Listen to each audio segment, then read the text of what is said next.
37. Those who were fighting for freedom within the ancient Orion system had to develop intense focus and discipline that could guide them in life and death struggles. For many, this led to a spiritual mastery that is similar to what we see today in martial arts masters and monks.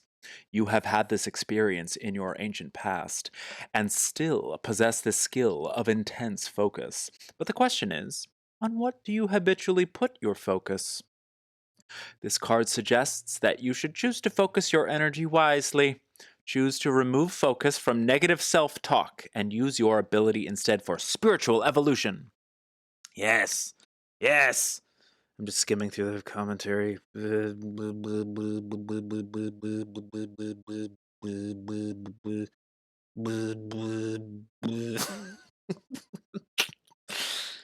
Yes. I mean, yeah, like it's pretty much just reiterating what I just said, so that's all good. Oh, hell yeah. Oh, hell yeah. Cut it out with that negative self-talk or whatever resonated with you, you know? Cards were like, you wanted this? Let's play. Yes. I love it when that happens. Yes. I love your feedback. You help me so much. Because sometimes people are silent, and I think they're just like, hmm. And like, they could be thinking that it's like a good reading for them, but I don't have that feedback. So what is with my camera today? My God, should I do this? Like, what am I? Are we just gonna be like blown the hell out all day today? Is this okay? I mean, I could unplug it and replug it, but it's kind of fun, I guess. Looking like a weird, like, scoop of strawberry ice cream. I often doubt my ability to focus, and I think this card is telling me that that's just an excuse. Look at all the ways in which I've used this power already. Ah, even in playing sushi, making a robot game. Ah, yes, yes. The fact that you are focusing on this right now, you can focus on anything that you choose to, and it's okay. Like, just, I don't know, just speaking from personal experience, I try to take a deep breath and forgive myself when I'm spiraling out and caught in between too many modes of focus. The notion of a single-minded focus can be taken with all sorts of connotations. We could be obsessed with tunnel vision, or we could also need to maybe rein in our scope. Who knows? I love your interpretation because this is your reading. So whatever you're feeling, that's fantastic. Let's flip this other one, baby. Change! Andromeda Parallel. Cool. I love the Andromeda cards. Happy Pride to that beautiful. Again, it looks like fruit leather or gushers. My ask, I can focus on one single thing. If we're talking about Heltran's ass, heyo, I love change. Change is the very theme of Andromeda. The Andromeda cards. It's 4 parallel cards. Let me see if I can remember it. Change, confusion, fluidity, and new paradigm. That kind of goes through. Oh, change. Oh, change is happening. Oh my God. And I'm confused about this change, perhaps. Confusion, what's happening? And then fluidity. Oh, I can go with the flow of this change. Oh, I can sort of integrate that confusion that I felt on the onset of the change. And now I've suddenly found myself in a new paradigm. Beautiful. I love the themes of Andromeda. Very fluid. Change is a constant. It's a beautiful oxymoron because it is the only thing that stays the same. I need to resubscribe to Helltrend because that is a very good emote. My mouth just watered. I love fluidity. It's a big theme in my life as well. Change. Andromeda Parallel. Let's read from the book, shall we? 3. It's the third card in the whole deck. Whew. In physical reality, good Lord. In physical reality, change is the only constant. We spend so much time and energy trying to keep things the same that we miss the profound experience that change brings. Andromedans live in a very unusual reality paradigm, that of constant change. The change is so dramatic that the only way to orient yourself in reality is to have a strong inner compass based on consciousness. You have pulled this card because either you have a strong connection with that Andromedan energy, you love change, you need to connect with that energy, let go of the fear of change, any of these. This is your next lesson. Change. The theme of change. You chose piles 3 and 4. The cards are 37 and 3. That's beautiful. You know what 4 plus 3 is? 7. 37. It's very cool. How about that? How about that? It's all a dream. It's a puzzle piece. It's okay, though. It's okay. It's still real. The hallucination is real. The dream is real. That's what I'm going through right now. I had such a good conversation over the weekend with the wedding with my family. Like, my brother and I, like, eventually, like, the conversation led to something, like, extremely synchronous. And I was just, like, very casually like, it's okay. Like, you get used to it. Which is very, like, pompous of me. Like, because we're all going through it together. Like, as if as if any one consciousness is more or less used to the shift of that we're all experiencing. But yeah.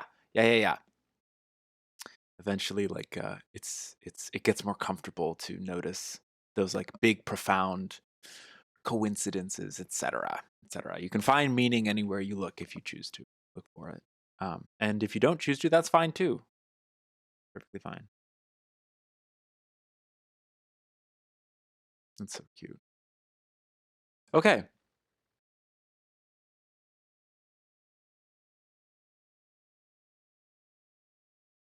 Wow. Cool.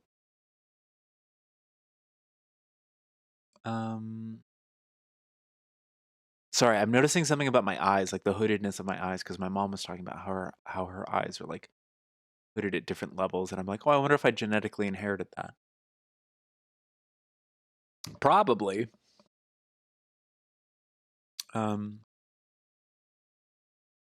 This is amazing. I hope that this serves you in this way.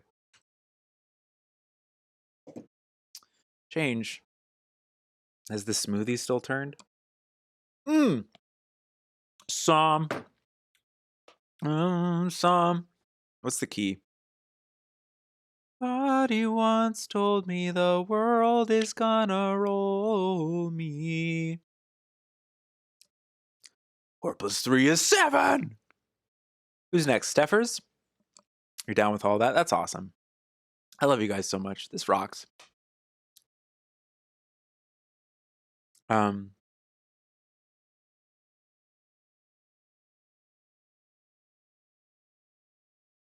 Sorry, I just got like hit with like a deep flashback of the FOMO of not attending Dyke Day, but also like understanding that I feel like either my car or my body would have broken down if I tried to go, and just like being okay with just like staying out in Newbury Park, which was like 2 hours away. But yearning to feel that community with you guys. Because I love you guys very much. Okay. Almost just cried. Your package is here? Yeah, Eltran. There will be a time. Okay. All right, Steffers. Don't worry, Steffers. It'll take me a while to shuffle, so you can go get your package. Oh, I have a package arriving today, too. I hope it arrives today, like the website said it would. Somebody once told me. Weddings are fun because you can unironically dance to songs like All Star by Smash Mouth and feel a great love in your heart. That's what I did with my brother over the weekend. Okay, you're back? Cool. You have anything specific you want to focus on, or just a general reading? Feel it in your soul.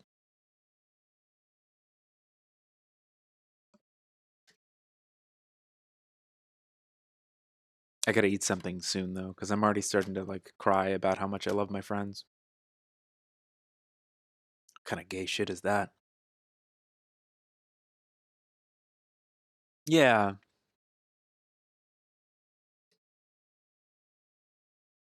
I know, I just keep seeing posts from it, and I'm like, another time.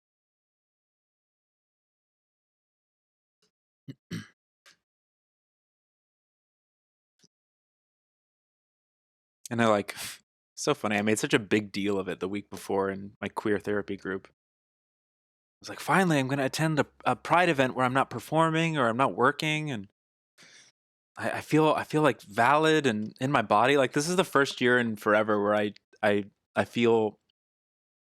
A lot of you know this about me, but like for years I was like, am I queer enough to feel pride at a Pride event for being queer?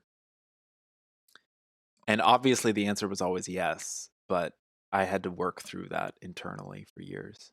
And this year I feel like a resounding, like unquestioning yes. And I've just thought about that a lot over the course of this month. It's been a big theme. I'd still probably be nervous. I get nervous in crowds of hot people. And, yeah, but going with friends would be really nice.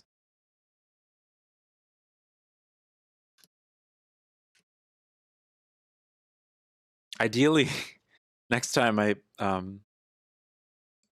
would love to be like a little bit closer, I guess, that it's not like a huge thing because it doesn't seem like driving your own car there is like a feasible idea.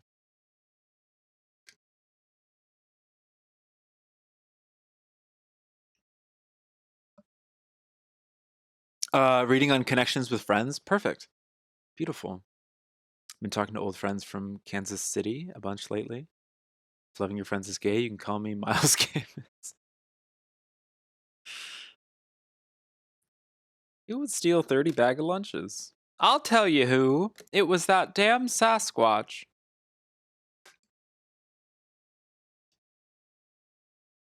What is a horseshoe? Are there horse socks? Is anybody listening to me? That's one of my favorite movies of all time. I love Billy Madison so much.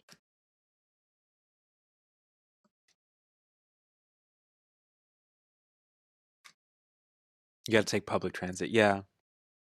Totes. Okay, connection with friends.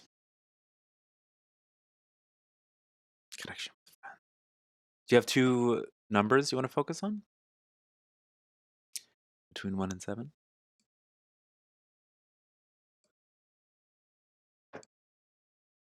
From 1 to 7?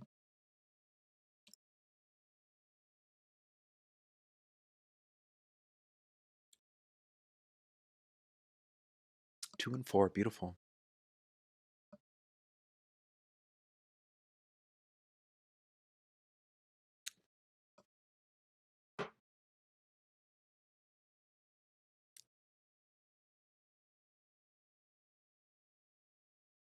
Something that came out in group where I was like, I think I was afraid years ago because I have this like conditioned thing where it's like I'm afraid of being perceived in a certain way. Like, yeah, the dogs are barking. I don't need to say this out loud.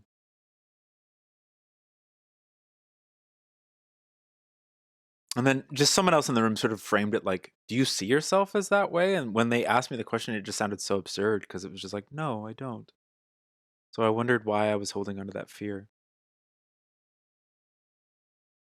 Like it sounded so absurd.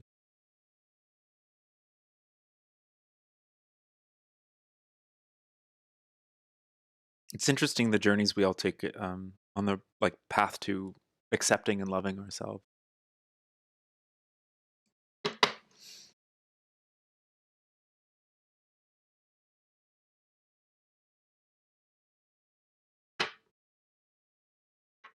Connection to friends.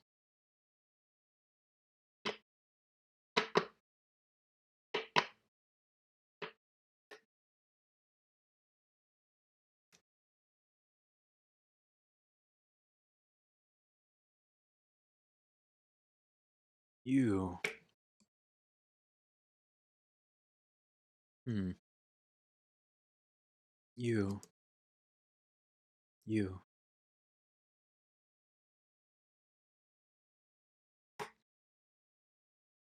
Connection to friends. Talking to old friends from Casey a bunch lately. Connection to friends. What have we got? Leap of faith. Orion present. Leap of faith. Beautiful. Leap of faith with the connection to our friends. Excuse me. Good Lord.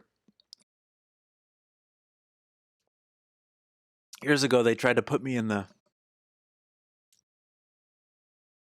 leap of faith.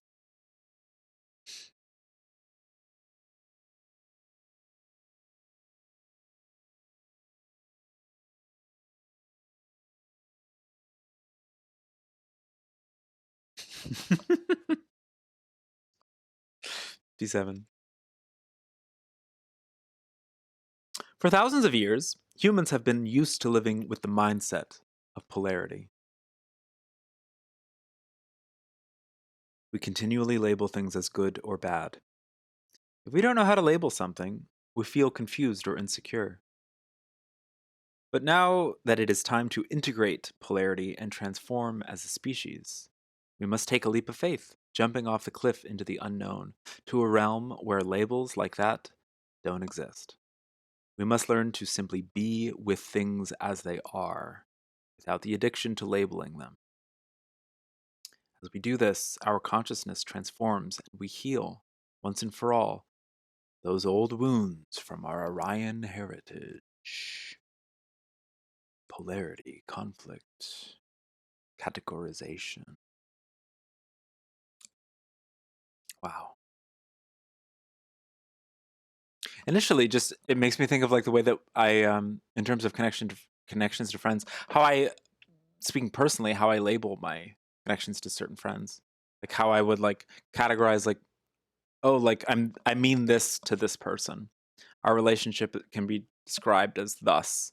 Therefore, we play like this role in each other's lives, etc.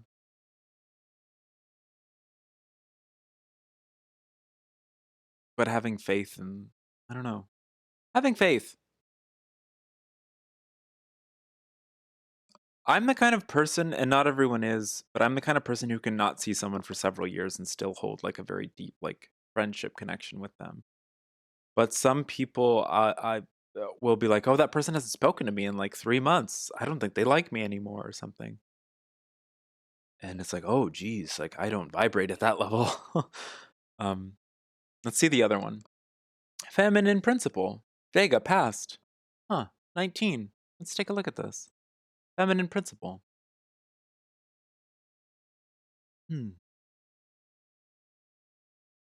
That can mean so many different things.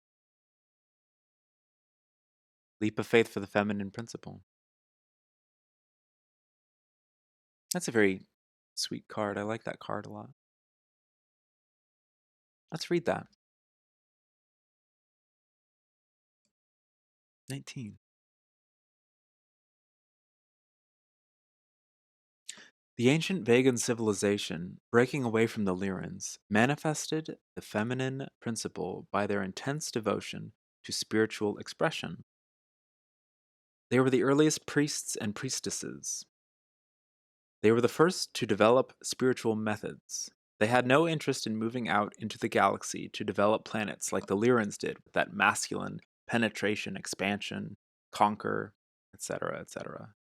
These are archetypes. All they needed was within.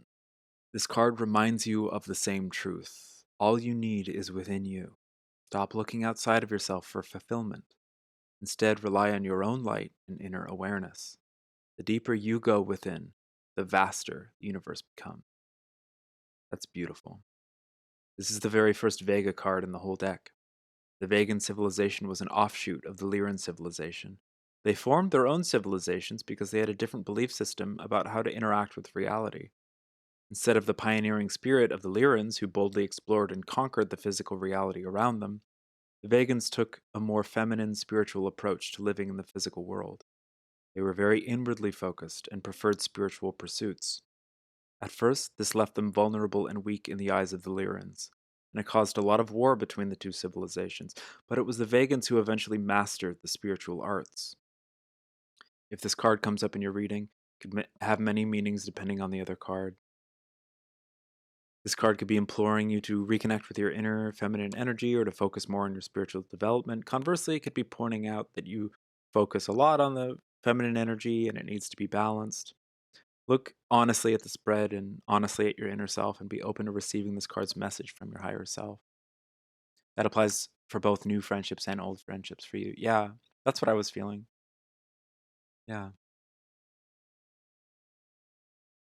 Yeah. Hold on. There was something that like really hit hard in that. All they needed was within. Yeah. I think about this a lot in terms of like being a good friend. It's nice to collaborate with others, but I also with my own energies, I guess like being a good friend is knowing when to or like being able to be there for myself, I guess, so that I can bring my best self like to the friendship and not be codependent or like rely on someone else and to the point where I'm like I like need something from them at all times or something. That's kind of nice. There could be a leap of faith. The leap of faith of like being able to feel whole within yourself. The leap of faith of being able to go inward to work on your external friendships. I don't know. There's a lot going on here, and obviously, it applies. You apply it to like the way that you feel. That look at the camera. Look at my face. What the heck is going on here? Um, yeah. Unless someone else has a desire for a reading, I think I'm gonna call it there because that's really beautiful, and I want to go eat food. Um,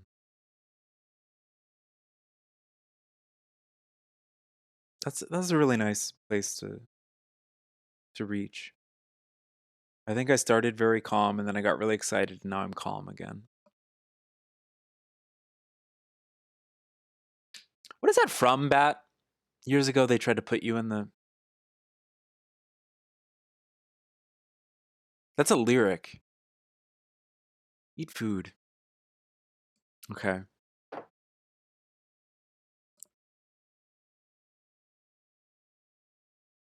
Glad you caught the last hour. Glad you were here. Glad everyone was here. Okay. Do you like my new foundation? Yikes. There I am. Hello.